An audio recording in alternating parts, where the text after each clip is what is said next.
بسم اللہ الرحمن الرحیم اقرأ بسم ربک الذی خلق خلق الانسان من علق اقرأ وربک الاکرم الذی علم بالقلم علم الانسان ما لم يعلم۔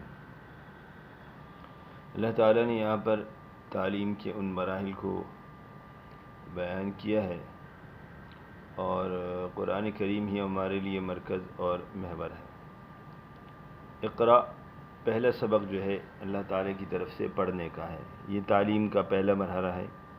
اقرأ بسم ربک الذی خلق خلق الانسان من علق، پڑھ اس رب کے نام سے جس نے پیدا کیا۔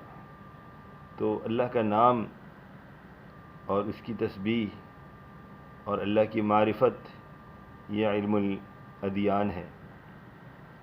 اور خلق الانسان من علق، اللہ نے انسان کو نطفے سے پیدا کیا، لوتھڑے سے پیدا کیا۔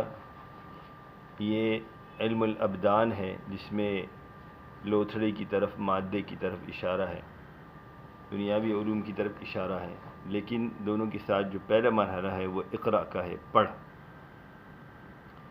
انبیاء علیہ السلام کو اللہ نے فرمایا یا یحییٰ خذ الکتاب بقوہ، یحییٰ علیہ السلام آپ کتاب کو مضبوطی کے ساتھ پکڑ لے۔ پھر اللہ نے فرمایا اقرأ وربک الاکرم، گویا کہ یہ وہ دوسرا مرحلہ ہے جو تدریس کا ہے، اور انسان معلم بن جاتا ہے۔ اور پڑھ، تیرا رب تیرا اکرام کرے گا۔ اللہ نے اکرام کو جو ہے وہ اقرأ کے ساتھ جوڑ دیا۔ جب انسان پڑھانے کے مراحل کے اندر آتا ہے تو اس کا اکرام بھی کیا جاتا ہے۔ پہلا مرحلہ گویا کہ سیکھنے کا تھا، پڑھ کر سیکھنا، اور دوسرا جو ہے پڑھ کر پڑھانا۔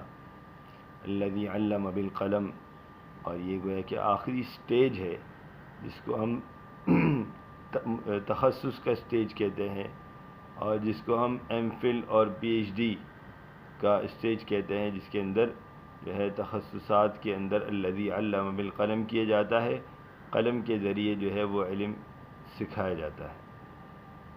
تو آج میں اسی مرحلے پر بات کرنا چاہتا ہوں کہ اللہ تعالیٰ نے کس طرح قلم کے ذریعے جو ہے ہمیں علم سکھایا، اور یہ اعلیٰ مرحلہ کس طرح ہے۔